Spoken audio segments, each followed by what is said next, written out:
ආයුබෝවන් හැම දරුවෙක්ටම. ඉතින් සත්කාල සංසදයේ විසින් අපි පවත්වපු ඉතිහාස සම්මන්ත්‍රණ මාලා නම්බර් 1 පළවෙනි ඉතිහාස සම්මන්ත්‍රණය ඊයේ දිනේදී පැවැත්වුවා. ඉතින් සත්කාල සංසදයෙන් අපි මෙවර සාමාන්‍ය පෙළට මුහුණ දෙමින් දරුවෝ වෙනුවෙන් නොමිලේ සම්මන්ත්‍රණ මාලා පවත්වනවා. විෂයන් සියල්ලටම ප්‍රධාන විෂයන් සියල්ලටම සම්බන්ධව. ඉතින් ඊයේ දවසේ ඉතිහාස සම්මන්ත්‍රණ මාලා නම්බර් 1 එක පළවෙනි සම්මන්ත්‍රණය පැවැත්වුවා. ප්‍රධාන මාතෘකාවක් වෙච්ච මහනුවර රාජධානිය ගැන. ඉතින් අද දවසේ අපි මේ විදිහට වීඩියෝ එකකින් හම්බ වෙන්නේ මේ ඊයේ දවසේ අපි සම්මන්ත්‍රණයේ ඔබට උගන්වපු දේ අද දවසේ සාරාංශගත කරලා නැවත මතක් කිරීමක් වශයෙන් අපි වීඩියෝ එකක් ඔබට ලබා දෙනවා. ඒක ඉතිහාසයේ විෂය විතරක් සීමා වෙච්ච එකක් නෙමෙයි. තත්කාල සංසදයේ විසින් පවත්වන සෑම සම්මන්ත්‍රණයකම අපි සම්මන්ත්‍රණයට පසුදින සවස ඔබට නැවත අපි උගන්වපු පාඩම සිහිගැන්වීමේ ඒ වීඩියෝ එක ලබා දෙනවා. ඉතින් අද දවසේ අපි බලමු ඊයේ දවසේ අපි සාකච්ඡා කර මහනුවර රාජධානිය කියන ප්‍රධාන මාතෘකාව. මොකද මේක විශේෂ මාතෘකාවක්. ඔබේ ඉතිහාසයේ සාමාන්‍ය පෙළ පේපරේ විශාල ඉඩ කොටසක් ගන්න, ප්‍රශ්න වලින් විශාල ඉඩ කොටසක් ලබා ගන්න මාතෘකාවක්. ඉතින් අපි බලමු ඊයේ දිනේ අපි සාකච්ඡා කරපු දේවල් අද නැවත කෙටි කාලයක් තුළ සිහිගැන්වීමක් කරලා. හරි. මේ උඩරට එහෙම නැත්නම් මහනුවර රාජධානිය විශේෂ රාජධානියක් වශයෙන් තමයි සැලකුම් ලබන්නේ.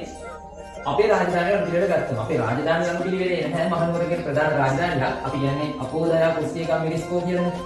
ඒ කියන පිළිවෙලේ අපිට අහුවෙන්නේ නැහැ මහනුවර කියන රාජධානිය. නමුත් අපි අවසානයේ කියනවා අපෝදයා කුස්සියකම් මිරිස්කෝ සීතලයි මට. ඒ කියන්නේ සීතාව සහ මහනුවර අනු රාජධානි වශයෙන් අපිට මේ රාජධානි පිළිවෙලට එකතු කරන්න පුළුවන්. ඉතින් මහනුවර රාජධානිය ගත්තන් පස්සේ මහනුවර රාජධානිය හඳුන්වන්නේ විශේෂ නම් කිහිපයක් තිබුණා. ඒ කියන්නේ එක නමක් නෙමෙයි නම් කිහිපයකින් මේ රාජධානිය හැඳින්නුවා. මේක තිබුණේ විශාල කන්දක් මුදුනේ. ඉතින් මේ පහසු මාර්ගයක් නෙමෙයි තිබුණේ අපිට මේ මහනුවර රාජධානියට යන්න. ඉතින් මහනුවර රාජධානිය තිබුණේ විශාල කන්ද මුදුනක. එතකොට මේ රාජධානිය කන්දෙන් වල ඒ වගේම සෙන්කඩගල උඩරට රාජධානිය වගේ විවිධ නම් වලින් හැඳින්වීම කරා මෙන්න මේ මහනුවර රාජධානිය. ඒ වගේම තමයි මහනුවර රාජධානියට විශේෂම දේ තමයි මේ රාජධානිය ස්වභාවිකත්වයෙන් අති විශේෂයි. ස්වභාවිකත්වයෙන් පුදුමාකාර විදියට ආරක්ෂිත වෙච්ච රාජධානියක්. වෙනත් රාජධානි වලට පහසුවෙන් ළඟා වෙන්න පුළුවන් රාජධානියක් නෙමෙයි මහනුවර කියන්නේ. ඉතින් මහනුවර කියන රාජධානිය අපි ගත්තට පස්සේ මේක මුලින්ම පිහිටවපු කෙනෙක්. ඕනම රාජධානියක් මුලින්ම පිහිටවපු කෙනෙක් ඉන්න ඕනේ.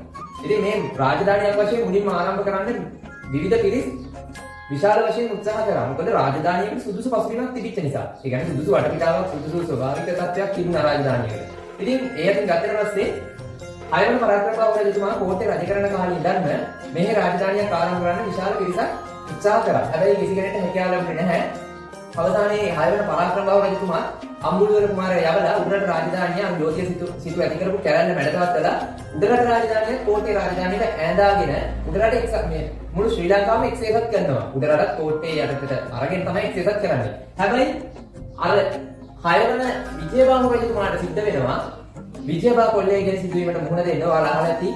ඒ සිදුවීම තමන්ගේ පුතුන් තිදෙනා අතින් පියා ඝාතනයටපත් වෙනවා. අන්නේ විජයබා කොල්ලෙන් පස්සේ මෙන්න මේ මහනුවර ප්‍රදේශයේ ඔය මහනුවර කියන ප්‍රදේශය වෙනම වෙන් කරගෙන පාලනය කරගන්නේ විජයබා කොල්ලයක් සමග කෝට්ටේ රාජධානි කොටස් තුනකට බෙදෙනවා. කෝට්ටේ, සීතාවක සහ රයිගම කියලා. ඒත් එක්කම මහනුවර වෙනම ආරම්භ කරගන්න හැකියාව ලැබෙනවා. සේනා සම්මත වික්‍රමබාහු කියන රජ කෙනෙකුට ක්‍රිස්තුවර්ෂ 1469 දී මහනුවර රාජධානිය එහෙම නැත්නම් උඩරට රාජධානිය කියන රාජධානිය. ඉතින් සේනා සම්මත වික්‍රමබාහු රජතුමා තමයි 1469 වර්ෂයේදී මුලින්ම උඩරට රාජධානියක් ආරම්භ කරන්නේ. මේ සේනා සම්මත වික්‍රමබාහු රජතුමාගෙන් පස්සේ 1515 ක්‍රිස්තුවර්ෂ 1515 දී ජයවීර බණ්ඩාර කියන පුද්ගලයා තමයි රාජ්‍යත්වයට පත් වෙන්නේ. ඔහුගේ අනුප්‍රාප්තිකය වශයෙන් මේ ජයවීර බණ්ඩාර සම්පූර්ණ ජයවීර බණ්ඩාර කියන්නේ සීතාවක අපේ මායාදුන්නේ රජතුමාගේ මුත මිත්‍රයෙක්.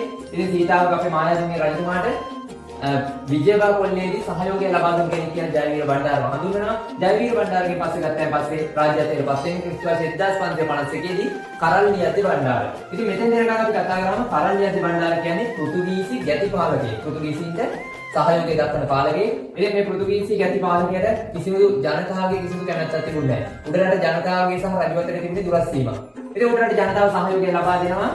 උඩරට රාජධානිය කරල්ලියද්දේ බණ්ඩාර ඉවත් කරලා කරල්ලියද්දේ බණ්ඩාර මේ රජකමින් පළවා හැරලා වෙන රජෙකු සිංහාසනාරූඪ කරන්න. ඉතින් ඒ කාලවකවානුව වෙනකොට මෙන්න මේ කරල්ලියද්දේ බණ්ඩාර උඩරට රජ කරන කාලෙ වෙද්දී සීතාවක රාජධානිය බාරගෙන ඉඳියේ අපේ සීතාවක රාජසිංහ නොහොත් පළවන රාජසිංහ. අහලා තියෙන අන්වර්ථ නාමය ටිකිරි බණ්ඩාර කුමාරයා කියලා කියන්නේ. ඉතින් ටිකිරි කුමාරයා තමයි සීතාව පාලනය හිටියේ. ඉතින් ඔන්න ජනතාව සහයෝගය දෙනවා අපේ රාජසිංහ පළවෙනි රාජසිංහ රජතුමාට උඩරට ආක්‍රමණය කළා. කරලියද්දි බණ්ඩාර පළවා හැරලා උඩරට නව රජෙක් වශයෙන් පත් වෙනවා. ඉතින් පළවෙනි රාජසිංහ රජතුමා විසින් කරලියද්දි බණ්ඩාර ඝාතනය කරලා උඩරට රාජ්‍යත්වයට පත් වෙනවා. එතනින් තමයි උඩරට හරිම පෙරළිය. උඩරට හරිම වෙනස සිදු වෙන්න පටන් ගන්නෙ. උඩරට රාජධානිය ශක්තිමත් රාජ්‍යයක් බවට පත් වෙන තැන ආරම්භ වෙන්නේ මෙන්න මේ කරලියද්දි බණ්ඩාර ඝාතනය කිරීමෙන් පසුවයි. ඉතින් හොඳට මතක තියාගන්න මහනුවර රාජධානිය ගත්තන් පස්සේ උඩරට සෙන්කඩගල කන්දිනුවර උඩරට රාජධානිය වගේ නම් කීපයකින් හඳුන්වනවා. ක්‍රිස්තුවර්ෂ 1969 සේනා සමග වික්‍රම බාහු රජතුමා තමයි ආරම්භ කළේ. ඊට පස්සේ ජයවීර බණ්ඩාර, කරලියද්දි බණ්ඩාර වගේ රජවරු කීප දෙනෙක් පාලනය කරා. කරලියද්දි බණ්ඩාර සීතාවක රාජසිංහ රජතුමා අතින් ඝාතනයට පත් වෙනවා, ඝාතනය වෙනවා. ඉතින් කරලියද්දි බණ්ඩාර මෙන්න මේ ඝාතනයත් එක්ක උඩරට රාජධානියේ විශාල පෙරළියක් වෙනවා. අපි බලමු කොහොමද ඔය කියන පෙරළිය මොකක්ද? මහනුවර ඇයි උඩරට ඇයි වෙනස්කමකට භාජනය වෙන්නේ? කොහොමද ශක්තිමත් රාජ්‍යයක් බවට පත් වෙන්නේ කියලා කරලියද්දි බණ්ඩාර ඝාතනය වීමෙන් පස්සේ.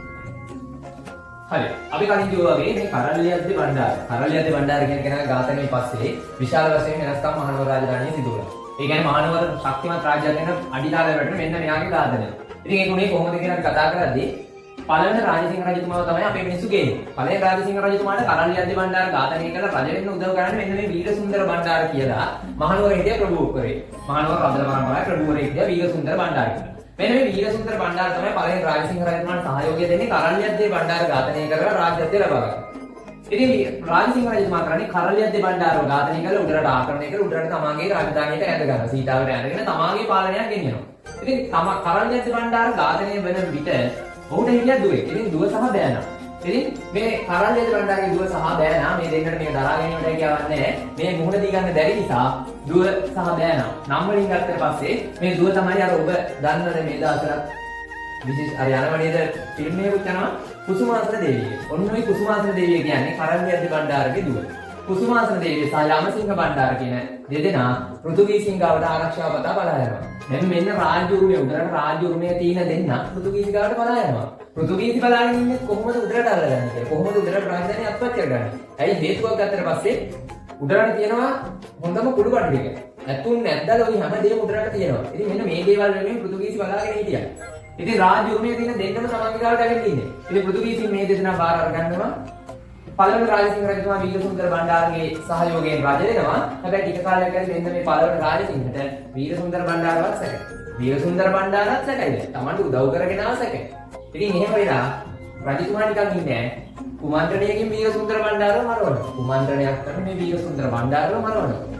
වීරසුන්දර බණ්ඩාර ඝාතනය වෙන වෙලාවේ ඒ කාලේ වෙනකොට වීරසුන්දර බණ්ඩාර හිටියේ එක පුතේ. මෙන්න මේ පුතා තමයි නමින් කොනප්පු බණ්ඩාර. කොනප්පු බණ්ඩාර.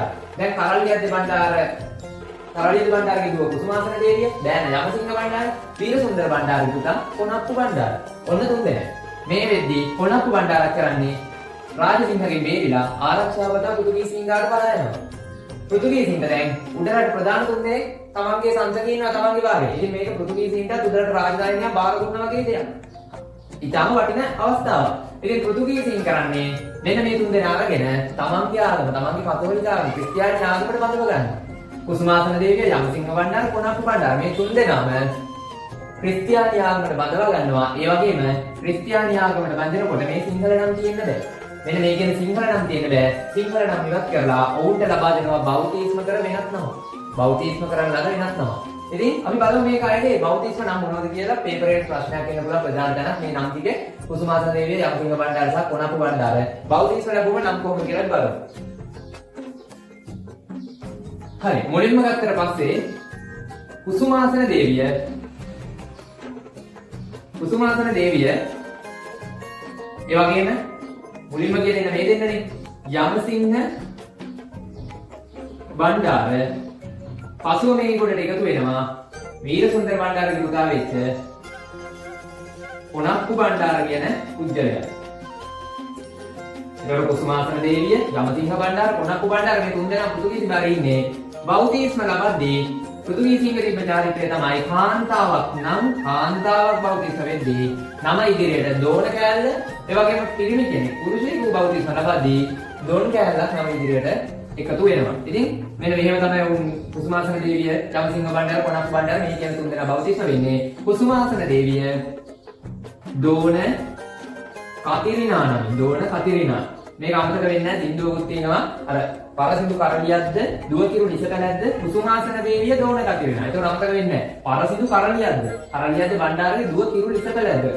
කිරු නිසකලක්ද දුව කුසුමාසන දේවිය. කුසුමාසන දේවිය දෝන කතිරිනා. ඔන්න කුසුමාසන දේවිය තමයි දෝන කතිරිනා විදියට බෞද්ධිස්ම ලබන්නේ. යමසිංහ බණ්ඩාර දොන් කෑලි ඉදිරියට එනවා. දොන් පිරිත් වශයෙන් බෞද්ධිස්ම ලබනවා.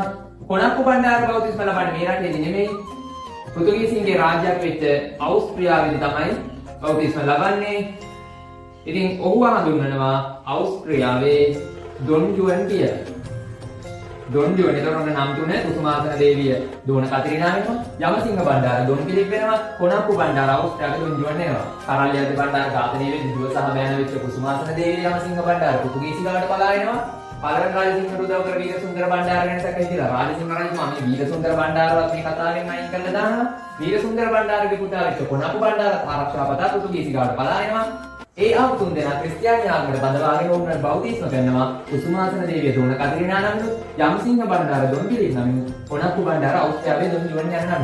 ඔන්න දැන් තුන් දෙනා බෞද්ධිස්ම ලබලා තින්නේ. මෙන්න රාජ්‍ය උරුමයේ තියෙන දෙන්නෙක් ඉන්නවා. රාජ්‍යයේ රදලේගේ පුතෙක් මෙතන ඉන්නවා. ওই තුන් දෙනාම ඉන්නේ පෘතුගීසින් ගාව. ඉතින් දැන් මොන පෘතුගීසින්ට උඩරට ලැබුණා වගේ තත්ත්වයක් තියෙනවා.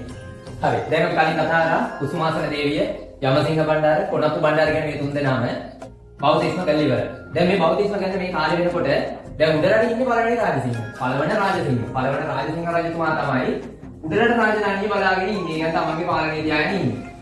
ඒ කියන්නේ පළවෙනි රාජසිංහ එහෙම නැත්නම් වඩ පුළුවන් සීතාවක රාජසිංහ කියන්නේ දෙන්න මේ රජතුමාට තමයි. හැබැයි පළවෙනි රාජසිංහ රජතුමාගේ ක්‍රියාකලාපෙත් එක්ක රදලියෝ කලකිරීමකින් හිටියේ මේ කාලේ වෙද්දී. පළවෙනි රාජසිංහ රජතුමාගේ පාලනය ගැනීම කලකිරීමකින් හිටියේ. දැන් මොන ඕකමද අවස්ථාව. උඩරට මිනිස්සු කලකිරීලා ඉන්නේ කවදාවත් උඩරට රාජ්‍ය රාජධානියේ රජකම කරගෙන යන්න වෙන කිසිම කෙනෙක්ට අවස්ථාවක් ලැබුණේ නැහැ. ඒකේ ආරම්භයේ ඉඳන්ම දකින්න ලැබිච්ච සුවිශේෂී දෙයක් පෘතුගීසින් කරේ මොකද්ද? අවස්ථාවෙන් හොඳම ප්‍රයෝජනය අරගෙන පළවෙනි රාජසිංහ වෙනුවට ගෙනල්ලා වෙන සිංහාසනේ වාඩි කරා යමසිංහ බණ්ඩාර. එහෙම නැත්නම් යමසිංහ බණ්ඩාරව හඳුන්වපු අනිත් නම තමයි බෞද්ධිස්ම නම දොන් පිළිප්. දොන් පිළිප්ව ගෙනල්ලා සිංහාසනේ වාඩි කරා. දොන් පිළිප්ව ගෙනත් වාඩි කරේ පෘතුගීසි ආරක්ෂාව සපයපු කෙනා, පෘතුගීසින්ට සහාය දක්වන කෙනා, පෘතුගීසි ගැතිපාලකේ. මොහුගෙන් පුළුවන්කම ලැබුණා පෘතුගීසින්ට වෙනද භාණ්ඩේ උඩරටින් ලබා ගන්න පහසුවෙන්. සියලුම දේ උඩරට රාජධානියට යන්නයි මේ සියලුම දේ බාධා වෙනද යමසිංහ බණ්ඩාර අරහ පෘතුගීසි කරගත්තා. ඉතින් යමසිංහ බණ්ඩාරගෙන් මේ සහාය ලබා ගන්න පෘතුගීසි යමසිංහ බණ්ඩාර රජ කරාට වැඩි කාලයක් යන කලින් යමසිංහ බණ්ඩාර ජීවිතයෙන් සමුගත්තා. යමසිංහ බණ්ඩාර මරණයටපත් වුණා. මේ වෙද්දී උඩරට රාජධානියේ ඉන්නේ යමසිංහ බණ්ඩාරගේ උදව්වට යවලා තව කෙනෙක්. දොන් ජුවන් තමයි මේ පුද්ගලයා. දොන් ජුවන්. දොන් ජුවන් කියන්නේ සිංහල නම කිව්වොත් අපි කොණප්පු බණ්ඩාර. හැබැයි කොණප්පු බණ්ඩාර කියන නම දැන් භාවිතා වෙන්නේ නැහැ. මොහු දොන් ජුවන්. මෙන්න මෙයා උදව්වට ඉන්නවා පෘතුගීසි බලාපොරොත්තු වුණා යමසිංහ බණ්ඩාරගේ කුඩා පුතා ඉන්නේ පුතේ කියන්නේ මෙන්න මේ පුතාව රජ කරලා පාලනය ගෙනියන්න. හැබැයි උඩරට මිනිස්සුන්ගේ ඉදිනාගෙන හිටපු කොණප්පු බණ්ඩාර මොකද කරේ? පෘතුගීසින්ගේ අදහසට එහෙමම පයින් ගහලා මෙයා ආවා සිංහාසනයට රජු වශයෙන්. දොන් ජුවන් කියන පුජ්‍යලයා ඕස්ට්‍රේලියා දොන් ජුවන් කියන කොණප්පු බණ්ඩාර මෙන්න මෙයා උඩරට රාජධානියේ සිංහාසනයටපත් වුණා. හැබැයි රාජ්‍යුරුමයක් නැහැ. කිසිම රාජ්‍යුරුමයක් නැහැ. මොහු දොන් ජුවන් රාජ්‍යත්වයටපත් වෙලා දැන් ඔන්න උඩරට පාලනය කරන්න සූදානම් වෙලා ඉන්නේ.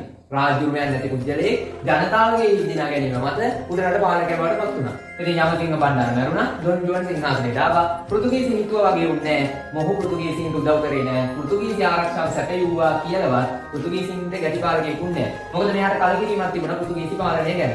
ඉතින් මොහු පාලනය ගැන ගියේ උඩරට ජනතාව ලාංකීය ජනතාවට සහයෝග වෙන විදියට, සහයෝගයක් උපකාරයක් කරන විදියට. ඉතින් දොන් ජුවන්ගේ ක්‍රියාකලාපේ පෘතුගීසින්ට විරුද්ධයි. ඒ වගේම එක පැත්තකින් රාජසිංහ රජතුමා බලන් ඉන්නවා මහනුවර අල්ලගන්න. ඉතින් මේ හැමදේම වෙනකොට දොන් ජුවන්ට රාජ්‍යුරුමෙකුත් නැහැ. මෙන්න මෙයා සිංහාසනේ ඉන්නවා. දැන් තියෙන විශාල අභියෝග ගොඩක්. මේ අභියෝගات එක්ක කොහොමද දොන් ජුවන් රාජ්‍යත්වය කරන්නේ? ඔන්න ඕක තමයි අපි දැන් කතා කරන්න සූදානම් වෙන්නේ. අපි එකින් එක කතා කරමු කෙටි විදියට. එකක් තමයි මෙයාට මේ නම ඉංග්‍රීසි නමක් තියෙනවා. මෙයාට රාජ්‍යුරුමයක් නැහැ. එතකොට පළවෙනිම අභියෝගය තමයි රාජ්‍ය උරුමයක් නැහැ. රාජ්‍ය උරුමය නැමැති උරුමය නොමැතිකම හරිද? එතකොට කොණාප්පු බණ්ඩාර මොහොත් දොංජුවන්ට රාජ්‍ය උරුමය නැහැ. ඊට පස්සේ මෙයාට තිබ්බ තව අභියෝගයක් තමයි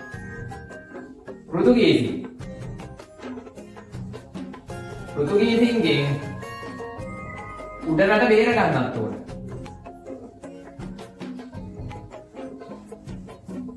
එක පැත්තකින් පෘතුගීසීන්ගෙන් උඩරට බේර ගන්න ඕන. අනිත් එක තමයි සීතාවක බලපෑමෙන්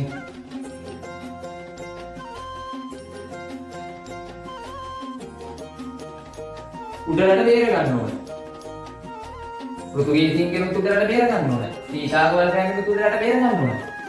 ඒත් එක්කම මේ කාලෙදී උඩරට බුදුදහම පරිහානියට ගිහිල්ලා පරිහානියට කියපු බුදුදහම නගා සිටුවන්නත් උනා. උඩරට පරිහානියට කියපු බුදුදහම නගා සිටුවන්න උනා.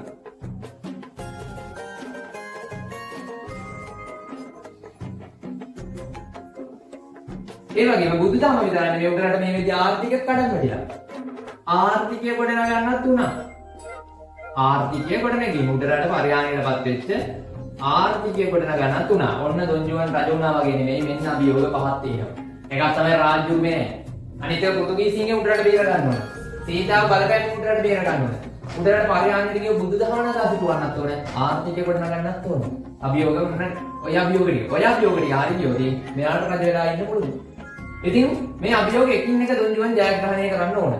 එහෙම කරන්න ඕන වගේම මෙයක් කරා. ඒ දේවල් කොහොමද කරේ කියලා අපි කතා කරමු එකින් එකට. හරි. රාජ්‍ය උරුමය. රාජ්‍ය උරුමය තහවුරු කර ගැනීමට මෙයා දේවල් කීපයක් කරා. පළවෙනි දේ තමයි දොංජුවන් කියලා නමක් තිබුණේ. දොංජුවන් කියන්නේ මේ ක්‍රිස්තියානිගේ පෘතුගීසි නමක්. එහෙම නමක් තියලා ලංකාවේ රජ වෙන්න බෑ. රජකම ඉන්න නම් සිංහල නමක් ඕන. නම සිංහලට හැරෙනවා. එහෙම කරලා මෙයා රාජ්‍යත්වයට පත් වෙනවා විමල ධර්මසූරිය කියලා. විමල ධර්මසූරිය. ඊළඟට බෞද්ධයෙක් නෙමෙයි. බෞද්ධයෙක් නෙමෙයි. මෙයා බුදුදහම කෙනෙක් නෙමෙයි. මෙයා ක්‍රිස්තියානියෙක්. බුදුදහම වැළඳගත්තා. බුදුදහම වැළඳගත්තා. හරි. දැන් ඔන්න අභියෝගයේ රාජ්‍ය උරුමය නොමැතිකම රාජ්‍ය උරුමයක් කරගෙන යන ගම. නම සිංහල කරා බුදුදහම වැළඳගත්තා. මේ වෙද්දී රාජ්‍ය උරුමයේ තියෙන දෙන්නකින් එක්කෙනා ඉතුරු වෙලා ඉන්නේ. කුසුමාසන දේවිය හේවත් ඕන කතිරිනා විතර. යමසිංහ මේ කවුද යමසිංහ බණ්ඩාර ඝාතනය වුණ ගමන් අපේ කොණප්පු බණ්ඩාර රාජ්‍යයට ආව කියලා දැනගත්තම පෘතුගීසි මොකද කරේ? 1594 අවුරුද්දේ සටනක් අරගෙන ආව මහනුවර අල්ල ගන්න දන්තුරේ සටන කියලා තමයි කියන්නේ. මෙන්න මේ දන්තුරේ සටනට ආවේ කුසුමාසන දේවියත් එක්ක කුසුමාසන දේවිය ජීවග්‍රහණයෙන් අල්ලගෙන කුසුමාසන දේවිය විවාහ කරගත්තා. කුසුමාසන දේවිය විවාහ කර ගැනීම මගින් රාජ්‍ය උරුමය නිශ්චිතවම තහවුරු වුණා. රාජ්‍ය උරුමය නැති නිසා නම සිංහල කරගත්තා, බුදුදහම වැළඳගත්තා, කුසුමාසන දේවිය විවාහ කරගෙන රාජ්‍ය උරුමය හරියටම තහවුරු කරගත්තා. 1594 දන්තුරේ සටනේ පේරෝ ලෝපෙස් සූසාය යටතේ තමයි පෘතුගීසි එල්ල කරේ. ඒ සටන මහනුවර සේනාව සහ ජනතාව සමග එක්කලා අති විශිෂ්ට විදියට ජයග්‍රහණය කළා. මෙන්න මේ කියන අපේ විමල ධර්මසූරිය රජතුමා මෙයා නිර්මාණය කළ ආලුත් රජ පරම්පරාවක්. ඒ රාජ්‍ය පරම්පරාව හඳුන්වපු නම තමයි පේරාදෙණිය රාජවංශය. පේරාදෙණිය රාජවංශය. ඉතිහාසයට නව රාජවංශයක් අරගෙන ආවා පේරාදෙණිය රාජවංශය කියලා. ඔන්න රාජ්‍ය උරුමය තහවුරු වුණා. ඒ අභියෝගය විමල ධර්මසූරිය රජතුමා හොඳින් ජයග්‍රහණය කරා. දැන් තව අභියෝග කීපයක් තියෙනවා. අපි බලමු ඒ අභියෝග කොහොමද ජයග්‍රහණය කරේ කියලා.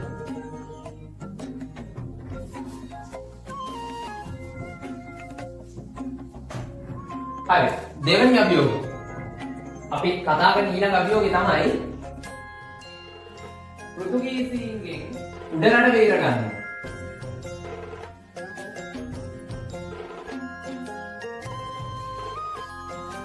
මේ වගේම තමයි අනිත් අභියෝගය සීතාවක රාජධානියෙන්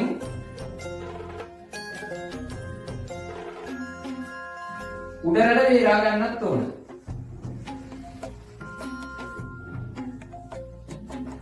පෘතුගීසීන් උඩරට බේර ගන්න, සීතාවකින් උඩරට බේර ගන්න මේ රජතුමා විශිෂ්ට සේවාවක් කරා. 1594 අවුරුද්දේ 1602 කියන අවුරුද්ද වල දන්තුරේ සහ බලන කියන සටන් දෙකක් පෘතුගීසින් ක්‍රියාත්මක කරා. Pero Lopez de Sousa යටතේ දන්තුරේ සටන ගෙනාව පෘතුගීසින්. Don Guillermo da Acevedo යටතේ බලන සටන ගෙනාව පෘතුගීසින්. මේ සටන් දෙකම විශිෂ්ට ලෙස ජයග්‍රහණය කළා. ඒත් එක්කම පෘතුගීසින් උඩරට ගෙනාවු ප්‍රථම සටන් දෙක ඔය උඩරට ගෙනාවු ප්‍රථම සටන් දෙක විශිෂ්ට ලෙසම ජයග්‍රහණය කිරීමක් සිදු කරා අපේ විමල දන්තුරේ රජතුමා. ඒ වගේම අනිත් දේ තමයි පහතරට මුහුදුබඩ ප්‍රදේශවල පහතරට පෘතුගීසි විරෝධී කැරලි වලට පෘතුගීසි විරෝධී කැරලි ගොඩාක් ක්‍රියාත්මක වුණා. මෙන්න මේ කැරලි වලට රජු සහාය දුන්නා. පහතරට මේ පෘතුගීසි විරෝධී කැරලි සියල්ලටම රජු සහාය ලබා දුන්නා. ඒ රජුගේ සහාය ලැබෙනවා නම් මේ කැරලි කරන් යන්න අමාරු නැහැ. ඒතර පෘතුගීසින් උඩට බේර ගන්න මේ රජතුමා 94 දන්තුරේ සටන 602 බලන සටන කියන සටන් දෙකම විශිෂ්ට ජයග්‍රහණය කරා. ඒ වගේම පහතරට පෘතුගීසි විරෝධී කැරලි වලට මේ රජතුමා සහාය දුන්නා. ඒ අතරේ සීතාවක රාජධානිය රාජසිංහ රජතුමා යුදරූපන් කුමාරයා ටිකිරි බණ්ඩාර කියන කුමාරයා යුද්ධයක් කරගෙන යන උඩරට විමල ධර්මසූරිය බලවාරින්. හැබැයි සීතාවක රාජධානිය බේර ගන්න පළවන රාජසිංහ රජතුමා සමග යුද්ධ කරලා ජයග්‍රහණය කළා. පළවන රාජසිංහ රජු යුද්ධයෙන් පරාජය කරා. ලේසිපාසු මිනිස්සෙක් නෙවෙයි. උපන්දා ඉඳන් කටේ කිරිසුමද යන්නට පවා බැරි වුණා. යුදරූපන් කුමරුන්ගේ නමක් ඇති වුණා. ඉතින් මේ කටේ කිරිසුමද යන්න කලින් ඉඳන් මේ යුද්ධයට පුරුදු වෙච්ච පුරුමෙච්ච මිනිස්සයා රාජ්‍යරුමයක්වත් නැති ප්‍රභූවරයෙක්ගේ පුතෙක් ඇවිල්ලා පරාජය කරනවා. කලින් රාජේන්ද්‍ර රජු යුද්ධේ පරාජය කළා. ඒත් එක්කම සීතාවකින් එන්නවන මෙන්න මේ කියන බලපෑමෙන් උඩරට බේරගත්තා. පෘතුගීසින්ගෙන් බලපෑම් දිගින් දිගටම එල්ල වුණා. එල්ල වෙච්ච හැම සටනක්ම ජයග්‍රහණය කරා. පෘතුගීසින්ට විරුද්ධව වැඩ කරා. පෘතුගීසින් උඩරට උඩරට ගහන්න යන්නේ එච්චර හොඳ නෑ. ලේසියෙන් ගහලා දිනන්නත් බෑ. ඒ නිසා පරිස්සම් කටයුතු කරන්න ඕන කියලා රජතුමා එක කටයුතු කරේ. දැන් පස්සේ පරිස්සම් සහගත විදියට. ඔන්න ඔහොම තමයි පෘතුගීසින් ගෙනෙන්නේ සීතාවක රාජධානියෙමයි උඩරට බේර ගන්න විමල ධර්මසූරිය රජතුමා කටයුතු කරේ. දැන් ඔන්න අභියෝග තුනක්ම ජයග්‍රහණය කරලා තියෙනවා.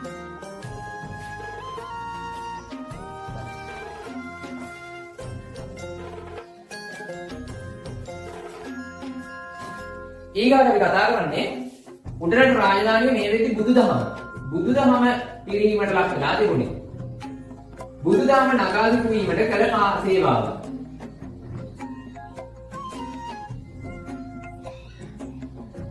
මේ රජතුමා බුදුදහම වෙනුවෙන් විශාල සේවයක් කළා. අපි කතා කරන්නේ මේ බුදුදහම නගා සිටුවන්න කරපු දේවල් මොනවද කියලා. පළවෙනි දේ රජු රජ වෙන කාලේ මේ විමල ධර්මසූරිය රාජ්‍යත්වයට වෙන කාලේ දන්දා මාලිගාවක් දන්ත ධාතුව තියන්න තැනක් මහනුවර තිබුණේ නැහැ. ඒ වෙද්දි පෘතුගීසින්ගෙන් පරිස්සම් කරගන්න දන්ත ධාතුව හංගල තිබුණේ. දන්ත ධාතුව සංගවල තිබුණේ දෙල්ගමුව විහාරයේ කුරහන් ගලක් තුල. දෙල්ගමුව විහාරයේ කුරහන් ගලක වැඩි ආරක්ෂාවක් නැහැ. කවුරුත් හිතන්නේ නැති විදිහට කුරහන් ගලක් ඇතුලේ මේ දන්ත ධාතුව පරිස්සමට ගෙනින් තියලා. අපේ හාමුදුරුවෝ අපේ ඉස්තරිකු ජනතාව මේ දළදාව පරිස්සම් කරා. ඉතින් මෙන්න මේ දළදාව මහනුවරට වැඩමුවා. බුදුදහම වෙනුවෙන් මහනුවරට දන්ත ධාතුව වඩම්මලා මහනුවර දළදා මාලිගාවක් ඉදි කරනවා දන්ත ධාතුන් වහන්සේ තැන්පත් කරන්න. ඉතින් මොකද්ද මෙයා කරේ? දෙල්ගමුවේ තමයි සංගවල තිබ්බේ. දෙල්ගමුව විහාරයේ සංගවා තිබිච්ච විහාර කුරහන් ගලක තිබුණේ.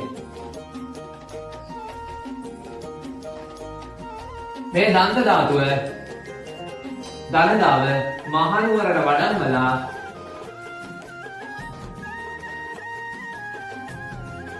මහනුවර දළදා මාලිගාව ඉදි කරා. මහනුවර දළදා මාලිගාව ඉදි කරා. මේ කෙටියෙන් කියන්නේ සරලව මතකයි දෙල්ගම විහාරයේ කුරහන් ගලක් තුල තිබ්බ දළදාව මහනුවරට වඩම්මලා මහනුවර දළදා මාලිගාව ඉදි කරා. මේ බුදුදහම නගා සිටුවන්න කළ සේවය. ඒ වගේම තමයි මෙයා දෙවෙනියට කරපු වටිනාම සේවයක් තමයි ඒ විදිහට අපිට උපසම්පදාව දෙන්න විදියක් තිබුණේ අපේ වික්ෂුන් වහන්සේට. උපසම්පදා කර්මය කරන්න විදියක් නැහැ. උපසම්පදා වික්ෂුන් රතුරු හිටියේ නැහැ. උපසම්පදාව ආයෙ ගෙන්නන්න ඕන. බුරුම දේශයේ බුරුමයෙන් උපසම්පදාව ගෙනාවා. බුරුමයෙන් උපසම්පදාව ගෙනාවා.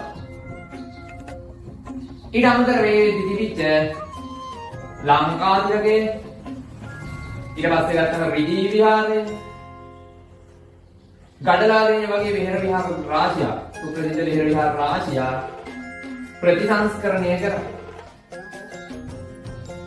මේ දේවල් හැමදේම කරන ගමන් රජතුමා රටේ ජනතාවගේ හිත් දිනාගෙන හිටිය යුද්ධ කළ යුද්ධ දිනුවා. ඉතින් මා දළදාවට කරන්න පුළුවන් විශාල ගෞරවයක් කරලා දන්නා මාලිගාවක් හදලා දුන්නා. බුරුමෙන් උපසම්පදා ගෙනව සංඝයා වහන්සේලාගේ හිත් දිනා ගත්තා. විහෙර විහාර රාශියක් ප්‍රතිසංස්කරණය කරා. ඉතින් බුදුදහම නගා සිටුවන විශාල සේවයක් කරා මෙන්න මේ විදිහට අර පුරහංගලත්ව දෙල්ගම විහාරේ සංඝවදීප දනදාව මහානට වඩම්මල මාලිගාව ඉදි කරා. බුරුමෙන් උපසම්පදා ගෙනාවා. ලංකාතිලකයේ රිදී විහාරේ ගඩලා දින වගේ විහාර රාශියක් ප්‍රතිසංස්කරණය කරා. ඔන්න බුදුදහම නගා සිටුවන පරිහානියටපත් බුදුදහම නගා සිටුවන්නේ මේ අභියෝගේ ජයග්‍රහණය කරන්න කරපු සේවාව. බුදුදහම නගා සිටුවන සේවාව කරා වගේම තමයි මේ වෙද්දී මහනුවර ආර්ථිකයේ තුනටම වැඩිලා. ආර්ථිකය නගා සිටුවන්න විශාල සේවාවක් කළා. අපි බලමු ආර්ථිකය නගා සිටුවන්න කරපු සේවාව මොනවද කියලා.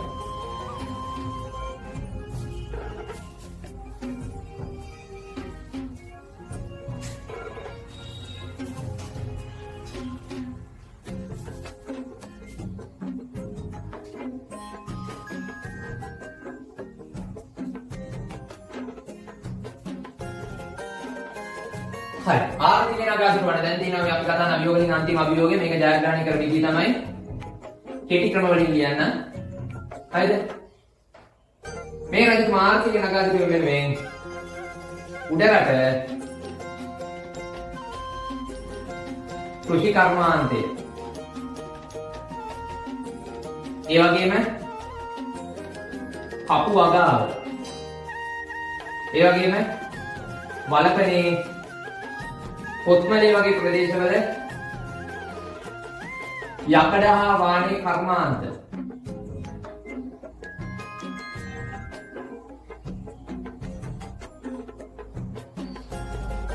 ඒ වගේ මුද්‍රණ ආශ්‍රිතව වෙඩිලුණු කර්මාන්තය මේ සෑම දෙයක්ම දියුණු කිරීම සහ නගා සිටුවීම කරා. සරලව කෙටි සටහනක් විදිහට දැක්කොත් ආර්ථිකය නගා සිටුවන උඩරට කෘෂි කර්මාන්තය දියුණු කරා. කපු වගාව දියුණු කරා. වලපනේ කොත්මලේ වගේ ප්‍රදේශවල යකඩ හා වාණේ කර්මාන්තය නගා සිටුවන්න කටයුතු කරා. වෙඩිලුණු කර්මාන්තය උඩරට රාජධානි ආශ්‍රිතව දියුණු කරා නගා සිටුවීම කරා. ඉතින් මෙන්න මේ වගේ දේවල් වලින් උඩරට ආර්ථිකයට විශාල සේවයක් කරා. දැන් අපි කතා කරා කලින් පන්තියේ ඒ කතා කරපු දේවල් මේ වේගෙන් කෙටියෙන් කියන්නේ. උඩරට කෘෂි කර්මාන්තය දියුණු කරා. කපු වගාව දියුණු කරා. වලපනේ කොත්මලේ ප්‍රදේශයේ උඩරට ආශ්‍රිත ප්‍රදේශවල යකඩ හා වාණේ කර්මාන්තය දියුණු කරා. උඩරට ආශ්‍රිත වෙඩිලුණු කර්මාන්තය නගා සිටුවීමේ කටයුතු කළා. මේ රජතුමා ආර්ථිකය නගා සිටුවීමට විශාල සේවයක් කළේ. මේ දේ ජයග්‍රහණය ඒ අභියෝගයෙන් ජයග්‍රහණය කරා. ඔන්න රජතුමාගෙන් කරපු සේවය. මේ රජතුමා යුද්ධය වෙනුවෙන් විශාල සේවාවක් කරා. පෘතුගීසින්ගෙන් බේරගත්තා, සීතාවෙන් බේරගත්තා, ආර්ථිකය කොට නැංගුවා, බුදුදහම කොට නැංගුවා, රාජ්‍යුමයන් තහවුරු කරගත්තා. ඉතින් ඔන්න ඒ විදියට පළවෙනි විමල්ධර්ම සූරිය රජු උඩරට රාජධානිය රජකම් කරපු පළවෙනි විමල්ධර්ම සූරිය රජතුමා 1604 වර්ෂය වෙනකම් රාජ්‍යත්වය කරනවා. 1604 කියන්නේ 1592 ඉඳලා 1604 වෙනකම් අවුරුදු 12ක් තිස්සේ රාජ්‍යත්වය කරලා 1604 දරුණු රෝගයක් ගැලඳීමෙන් මරණයට පත් වෙනවා. එනක රජතුමා මරණයට පත් වෙනකොට මේ විමලධර්ම සූරිය රජතුමාගේ දරුවෝ දෙන්නෙක් හිටියා.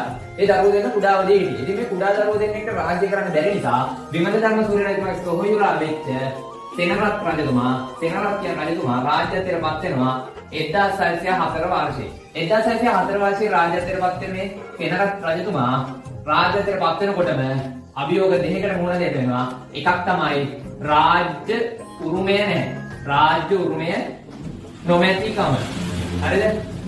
රාජ්‍ය උරුමය නොමැතිකම සහ ඊට පස්සේ මුහුණ දෙන අනිත් අභියෝගය තමයි මෙයාට පෘතුගීසින්ගෙන් උඩරට බේරා ගැනීම. පෘතුගීසින්ගෙන් උඩරට බේර ගන්න වෙනවා. මෙන්න මේ කියන අභියෝග දෙක හරි විමලධර්ම සූරිය රජතුමාත් මුහුණ දුන්න මේ වගේ අභියෝගවලට පෘතුගීසින් උඩරට බේර ගැනීම කියන මෙන්න මේ අභියෝග දෙක අභියෝගය සහ රාජ්‍ය උරුමය නොමැතිකම සෙනරත් රජතුමාට අභියෝගයක් වඩපත් වෙනවා. ඉතින් මේ දේ ජයග්‍රහණය කරේ කොහොමද? මේකේ සරල දෙයක් තියෙන්නේ. සෙනරත් රජතුමාගේ කතාවේ මහා දෙයක් කියවෙන්නේ නැහැ. රාජ්‍ය උරුමය නොමැතිකම වෙනුවෙන් මොහු කුසුමාසන දේවිය විවාහ කරගත්තා. කුසුමාසන දේවිය විවාහ කරගෙන රාජ්‍ය උරුමය තහවුරු කරගත්තා. ඒ වගේම කුසුමාසන දේවිය සහ සෙනරත් රජු කියන දෙන්නට දාව එක පුතෙක් ලැබුණා. ඒ පුතා තමයි මහා අස්ථාන කුමාරයා කියලා හඳුන්වන්නේ. මහා අස්ථාන කුමරු. ඉතින් මහා අස්ථාන කුමාරයා කියලා හඳුන්වන්නේ මෙන්න මේ දෙන්නගේ පුතා.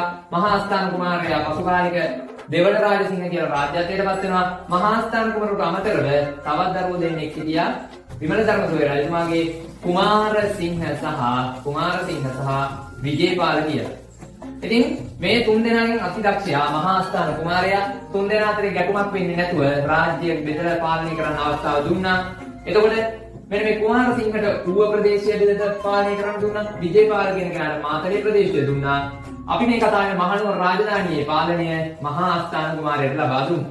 ඉතින් මේ රජතුමා 1604 සිට 1635 වෙනකම් රාජ්‍යත්වය කරනවා. මේ කාලය ඇතුලේ 1630 වර්ෂයේ රන්දෙනිවල කියන සටන ඇති වෙනවා. මේ සටනේ පෙරමුණ ගන්නේ මහා ආස්ථාන කුමාරයා. මේ සටන ඉතාමත් විශිෂ්ට විදිහට ජයග්‍රහණය කරනවා. කොන්ස්ටන්තිනෝද සායට දෙන සේනාව කොන්ස්ටන්තිනෝද සමගම ඝාතනය කරනවා. ඉතින් මහා ආස්ථාන කුමාරයා යටතේ තමයි යුද්ධය පෙරමුණේ යන්නේ. ඉතින් මේ සටන ජයග්‍රහණය කළ පෘතුගීසීන්ගේ උඩරටේ බේරා ගැනීම සිදු කරනවා. ඒ වගේම හැකි සෑම විටකම උඩරට සීමාවේ තිබ්බ පෘතුගීසි ගම්මාන වලට විටිමිට පහර දීම එල්ල කරා. ඉතින් සෙනරත් රජතුමා 1607 රාජ්‍යත්වයට වතුනේ. රාජ්‍ය උරුමය නැහැ. පෘතුගීසීන් උඩරට බේර ගන්න ඕන. මේ අභියෝග දෙකට මුහුණ දුන්නා. ඉතින් රාජ්‍ය උරුමයට මේ පුතුමාසන දෙවියන් විවාහ කරගත්තා. එම විවාහයෙන් එක දරුවෙක් හිටියා මහා ආස්ථාන කුමාරයා. ඒ වගේම විමල ධර්මසෝර රජතුමාගේ දරුවෝ වෙන කුමාරසිංහ සහ විජේපාල මේ තුන් දෙනාගෙන් දක්ෂමය මහා ආස්ථාන කුමාරයා මේ තුන් දෙනා අතරේ තරගය බලපන්න කුමාරසිංහට උව ප්‍රදේශයේ විජේපාලට මාතලේ ප්‍රදේශයේ මහා ආස්ථාන කුමාරයාට මහනුවර ප්‍රදේශයේ වශයෙන් ප්‍රදේශ පාලනය කරන්න බෙදලා දුන්නා. ඒ වගේම 1630 රන්දිනවල සටනේ රජතුමාගේ කාලය ඇති වුණේ. අන්න ඒ සටනේදී මහා ආස්ථාන කුමාර පෙරමුණේ යවලා මේ යුද්ධය අති විශිෂ්ට විදිහට ජයග්‍රහණය කළා. පෘතුගීසීන්ගේ උඩරට බේරා ගැනීම කියන මෙන්න මේ අභියෝගයට මුහුණ දුන්නා. ඒ වගේම හැකි සෑම අවස්ථාවක ඊට ලැබිච්ච ගමන් උඩරට සීමාවේ තිබ්බ පෘතුගීසි ගම්මාන වලට දැඩි ප්‍රහාර ඉල්ල කරලා ලාභහානි කරන්න මේ රජතුමා වග බලා ගත්තා. ඉතින් සේනරත් රජතුමා 1635 දී මිය යනවා. 1635 මිය යනකොට ඔහු රාජ්‍ය වංශය හදලා යන්නේ මහා ආස්ථාන කුමාරය. එහෙම නැත්නම් 1635 මේ රාජ්‍යයේ වැදගත්ම විශිෂ්ටම රජෙක් වෙච්ච 1635 කියන වැඩිම කාලයක් රජ කරපු ප්‍රජා වශයෙන් 1687 1687 දක්වා රජ කරපු මහා ආස්ථාන කුමාරයා නොහොත් දෙවන රාජසිංහ රජතුමා රාජ්‍යත්වයට පත් වෙනවා. එතෙන් පටන් පේරාදෙණිය රාජවංශයේ ගලා යාම ආරම්භ වෙනවා. ඉතින් අපි බලමු සෙනරත් රජතුමාගෙන් පස්සේ කොහොමද දෙවන රාජසිංහ රජතුමා රාජ්‍යත්වයේ කටයුතු සිදු කරේ කියන එක. හරි. උඩරට රාජධානියේ සෙනරත් රජතුමා ඝාතනය මරණයට පත් වුණාට පස්සේ ඔහුගේ පුතා වෙච්ච දෙවන රාජසිංහ විදියට රාජ්‍යත්වයට පත් වෙනවා මහා ආස්ථාන කුමාරයා. ඔහුගේ පුතා මහා ආස්ථාන කුමාරයා දෙවන රාජසිංහ විදියට රාජ්‍යත්වයට පත් වෙනවා. 1635 රජ වෙන්නේ 1687 තමයි රාජ්‍යත්වය නිම කරන්නේ. එතකොට වසර 52ක කාලය මේ දෙවන රාජසිංහ රජතුමා රාජ්‍යත්වය සිදු කරනවා. මුලින්ම මේ රජතුමාට රාජ්‍යත්වයට පත් වෙනකොට අභියෝග කීපයකට මුහුණ දෙන්න උනා. හැමෝටම අභියෝග දෙනවා. ඉතින් අභියෝග ගැන කතා කරද්දී මුලින්ම අපි කියන්න ඕනේ මෙයාටත් අර කිව්වා වගේම රාජ්‍යත්වයට පත් වෙනකොට පෘතුගීසි ප්‍රශ්න තිබුණා. ඉතින් මෙයාට සිදු වුණා පෘතුගීසි ප්‍රහාර වැඩ පවත්වන කියන අභියෝගය ජය ගන්න. පෘතුගීසි ප්‍රහාර වැඩ පැවැත්වීම ඒ වගේම පෘතුගීසි ග්‍රහණයෙන් රට බේර ගන්නත් ඕනේ. පෘතුගීසි ඒ කියන්නේ පෘතුගීසි මේව පළවා හැරීම. පෘතුගීසි පළවා හැරීම සිදු කරන්නත් ඕනේ. පෘතුගීසි ප්‍රහාර වැඩ පැවැත්වීම, පෘතුගීසි පළවා හැරීම. ඒ වගේම මෙයා මේ වෙද්දී මේ කාලේ වෙනකොට ලන්දේසි ලංකාවට ඇවිල්ලා ලන්දේසීන්ගෙන් උඩරට බේරා ගන්න ඕන. ඒ වගේම තමන්ගේ තාත්තා නැති වෙනකොට උඩරට බලය වර්ධනය වෙලා තිබුණේ රදලයෝන්ගේ රාජසභාවේ රදලයෝන්ගේ බලය වර්ධනය වෙලා තිබේ. ඉතින් උඩරට රදල ප්‍රජාවගේ තර්ජනාව කරගන්නත් උවමනා වුණා. තර්ජනාවම කිරීම ඔන්න අභියෝග 4යි. පෘතුගීසි ප්‍රහාර වැඩ පැවැත්වීම, පෘතුගීසි පළවා හැරීම, ලන්දේසීන්ගේ උඩරට බේරා ගැනීම සහ උඩරට රදල ප්‍රධානීන්ගේ තර්ජනාවම කිරීම. අපි බලමු මෙන්න මේ අභියෝග කොහොමද දෙවන රාජසිංහ රජතුමා ජයග්‍රහණය කළේ කියලා. දෙවන රාජසිංහ රජතුමාට මෙන්න මේ කියන අභියෝග 4 තිබුණේ. අර කිව්වාගේ පෘතුගීසි ප්‍රහාර වැඩ පවත්වන්න ඕන. පෘතුගීසි පළවා හරින්න ඕන. ලන්දේසීන්ගේ උඩරට බේර ගන්න ඕන. උඩරට රදල ප්‍රජාවගේ තර්ජන වැඩිලා තිබුණේ. යාගේ බලය වැඩිලා ඒ තර්ජනාවම කරගෙන උඩරට කරන් යන්න ඕන. ඉතින් දැන් පෘතුගීසියන්ට ලන්දේසී ඇවිල්ලා මේක උනේ දෙවන රාජසිංහ රජතුමා නිසා. රජතුමා රාජ්‍යත්වයෙන් 35 1930 රන්දිනවල සටන ජයග්‍රහණය කරනවා. ඒ වගේම ඒක රජ වෙන්න කලින් ඉඳන් පෘතුගීසි ප්‍රහාර වැඩ පැවැත්තුවා. ඒ කියන්නේ 1630 මේ රන්දිනවල සටන ඒ වගේම මේ රජතුමා 1638 දී ගන්නෝරුව කියන සටන. ওই සටන් දෙකට මුහුණ දෙනවා පෘතුගීසි එක්ක. මේ සටන් දෙකම හොඳින් වැඩ පවත්වනවා, හොඳින් ජයග්‍රහණය කරනවා. ඒකෙන් මෙන්න මේ පෘතුගීසීන්ගේ ප්‍රහාර වැඩ පැවැත්වීම කියන අභියෝගය ජයගත්තා. ඉතින් පෘතුගීසි පළවා හරින්න ඕනේ නම් රජතුමාට තේරුණා හොඳ නාවක බලයක් තියෙන කණ්ඩායමක්, හොඳ නාවක බලයක් තියෙන්න ඕනේ. අනේ ඒ වෙනුවෙන් තමයි ලන්දේසි සහාය ගන්න. ලන්දේසි සහාය ලබා ගන්නවා. ලන්දේසි සහාය ලබා ගන්න පෘතුගීසි පළවා හැරීමට පමණයි. ගිවිසුම්ගත වෙන්නේ පෘතුගීසි පළවා හැරීමට පස්සේ රජතුමා කැමති නම් විතරක් ලන්දේසි තියාගන්න. හරි සිංහල ගිවිසුමේ එහෙම තිබුණාට ඉංග්‍රීසි ගිවිසුමේ එහෙම තියෙන්නේ නැහැ. ගිවිසුමේ තිබුණු වැරද්දක් නෙමෙයි මේක ලන්දේසි කර කපටි වැඩ. ලන්දේසි සතු ගිවිසුමේ තියෙන්නේ උඩරට පෘතුගීසින්ගේ අල්ල ගන්න සියලු බලකොටු වල ලන්දේසින් නවතින අයිතිය තියෙනවා කියලා. ඒ රජතුමාට ඔළුවේ තිබුණේ ලන්දේසි නවතින්න පුළුවන් රජතුමා කැමති නම් විතරයි කියලා. හැබැයි උනේ හිතේ නැති දෙයක් පෘතුගීසි පළවා හරින්න ලන්දේසින්ව ගෙන ගන්නවා 1638 දී 1658 දී මේ අයට හැකියාව ලැබෙනවා පෘතුගීසි ලංකාවේ සම්පූර්ණ පන්නා හරින්න. ඔන්න ලන්දේසි සහය පෘතුගීසි පළවා හැරියා. හැබැයි රජතුමා නොහිතපු විදියට රජතුමාට උනේ රට එක්සේපත් කරන්න මහනුවර රාජධානිය යටතේ. හැබැයි උනේ ලන්දේසින් උඩරට බේරගන්න කියන තත්ත්වයට රජතුමාට පත් වෙන්න උනා. ඒක ලන්දේසි මෙහෙන් ගියේ නැහැ. ලන්දේසි කපටි ජාතිය මෙයාලා 1665 වගේ කාලෙ වෙද්දී 1668 වගේ කාලේ රජතුමාගේ බල ප්‍රදේශ වලට පහර දීලා අල්ලගත්තා. රජතුමා සද්ද නොකර ඉඳලා 1670 වගේ කාලේ වෙනකොට ලන්දේසිගේ ප්‍රදේශවල පහර දීලා අර අල්ලගත්තු ප්‍රදේශත් අල්ලගෙන ලන්දේසි සතු වෙලා තිබ්බ බලකොටුත් රජතුමාට ඇඳගත්තා. එතකොට මේ වෙද්දී කතා කරනකොට අපිට තියෙන ප්‍රධාන බලකොටු ත්‍රිකුණාමලය උඩරට රාජ්‍යය තිබුණේ. ඊට පස්සේ හලාවත ඊට පස්සේ මඩකලපුව මෙන්න මේ දේවල් මේ කියන බලකොටු සියල්ල උඩරට තිබුණේ. ඉතින් ලන්දේසි දැනගත්ත උඩරට කියන්නේ ගනුදෙනු කරන්න ඕන හරි පරිස්සමෙන් භයානක ජාතියක් ඉන්න උඩරට. ඒ නිසා මොවුන් දැන් ඊට පසුව යුද්ධවලට ආවේ නැහැ උඩරට රාජධානියත් එක්ක. ඒ වගේම තමයි උඩරට ප්‍රජාවේ තාර්ජනාවම රාජ්‍යත්වයට පත් වෙලා රාජ්‍ය සභාව පිළිවෙලක් කිරීමක් සිදු කරා. ඉතින් උඩරට රාජධානියේ රාජ්‍යත්වයේදී තමන්ට එල්ල වෙච්ච අභියෝග ජයග්‍රහණය කරා. ඒත් එක්කම 1687 මේ රජතුමා වසර 52ක් රාජ්‍ය කළා රාජ්‍යත්වයෙන් සමගන්නවා. මේ රජතුමාගෙන් පස්සේ ඔහුගේ පුතා වෙච්ච විමල ධර්මසූරිය දෙවන විමල ධර්මසූරිය වශයෙන් රාජ්‍යත්වයට පත් වෙනවා අපේ දෙවන රාජසිංහ රජතුමාගේ පුත්කුමාරයා. හරි අපි බලමු මෙතන පටන් තියෙන සාමාන්‍ය විදියට දෙවන විමල ධර්මසූරිය ඊට පස්සේ ශ්‍රී ලංකා ඉතිහාසයේ අවසන් රජු වෙන අපේ ශ්‍රී වීර පරාක්‍රම නරේන්ද්‍ර සිංහ රජතුමා රාජ්‍යත්වයට පත් වීම තමයි මෙතෙන් පසුව තියෙන්නේ. අපි බලමු ඊටු කරුණු කොයි විදිහටද යන්නේ කියලා. 1687 දෙවන රාජසිංහ රජතුමා මිය ගියාට පස්සේ රාජ්‍යත්වයට එන්නේ දෙවන විමල ධර්මසූරිය රජු. ඒ විශේෂ කරුණු කාරණා නැහැ මේ රජතුමා ගැන කතා කරන්න.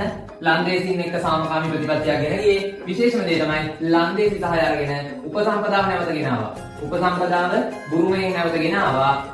ලන්දේසි සහය බුරුමයෙන් නැවත ගෙන ආවේ ඒ විදිහ පිරිහීමකට පත් වෙලා තිබෙන නිසා කාගේ සහයෙන්ද? ලන්දේසි සහය. ලන්දේසි සහයෙන් උපසම්පදා බුරුමයෙන් නැවත ගෙනාවා. ඒ වගේම දළදා මාලිගාව ප්‍රතිසංස්කරණය කරා.